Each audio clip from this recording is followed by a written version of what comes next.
Hello, good morning. Ayan po, dito kami ngayon sa Nyugan, sa Barangay Kinlogan, Quezon, Palawan. Ayan po ang bahay ng aking kapatid.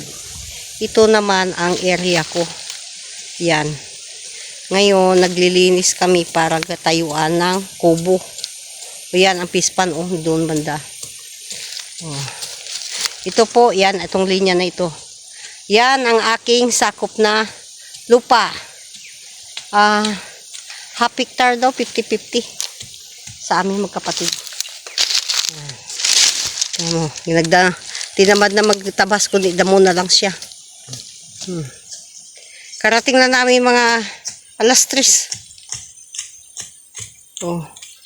Kailangan daw namin makuan ngayon, masukatan para bukas tayo ng pusti.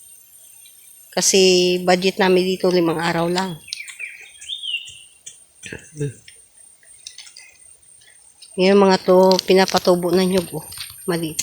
Tapos yung papalitan ng ubay niya nakahaba. Yun, mahaba na. So, ang plano dito, gawin ng tourist farm. May pispan na kami. Ayan ang pispan namin. Yan. May lambat na nga pero hindi makita dito masyado kay malinis na sa kwan. Malinis na. Yan. Pero sinadya na itinira ito para yung tatayuan kong bahay hindi mainit. May cover siya paghapon. Yan. Pwede siyang gulayan. Pwede tamna ng kwan, ng bulaklak. Ito po ang aming project ngayon. Bahay kubo. Yan.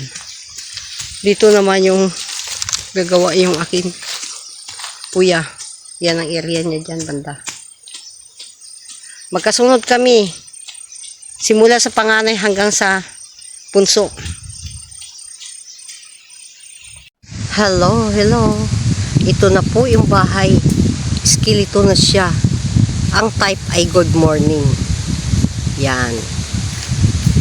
So, dito parang kwarto at saka may nakaikot ang terrace. Ito naman ang pinaka upuan at saka kainan.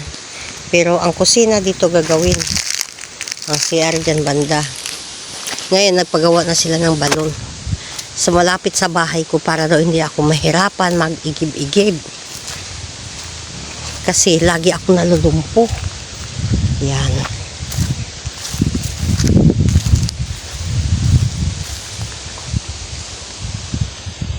May tubig na rin daw. Hindi naman daw maalat ang tubig. Yeah. Good news para sa akin dahil malapit lang yung Katunggan. Yan. Ito ang improvement ngayon. Pangalawang araw pa lang nagawa. Ako naman, ang ginagawa ko, ginahakot ko ang dahon ng nyug para isunog katulad yan, Parang amat-amat, pero dandahan siyang nagalinis. Ayun, mga inahakot ko. Yan. Ito ang street ng bahay ko. Simula doon sa kalsada hanggang sa may Katunggan. Ayun. Kaya kahit maliit lang ang lupa, mayroon kaming tinatawag na pispan. Yan. Yan. Ito na. Ginagawa na ng kwarto ang kubo. Yan. Ayan po, nagawa ko ng daanan ko. Pinasunog ko na. Papunta doon sa kwan. Kasi kung damuhin ko, matagal pa. Ang ginawa ko, naghakot ako ng palapa ng nyug.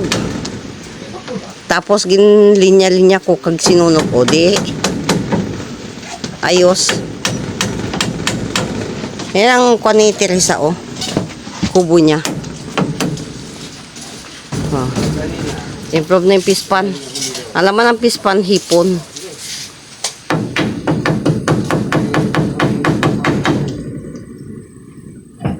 Doon sa dulo, yun ang kwan o nataniman na rin. Yung kay Jungjung. Sa kakiangga. Nataniman na. Nagpagawa kami ng balon. Maganda siyang balon. Kay hindi maalat. Kahit malapit lang sa katunggan. Kaya lang dahil walang drum nalalaglag yung buhangin. Kaya nagbili kami ng isang drum. Hindi pa naayos. Umulan bigla. Biglang ulan. Tapos habang nangunguha ako ng palapa ng nyog, may mga nakuha ako mga natira-tira oh. Oh. Kung maka-100 daw ako, di 1,000 din. Wow. Salamat sa grasya.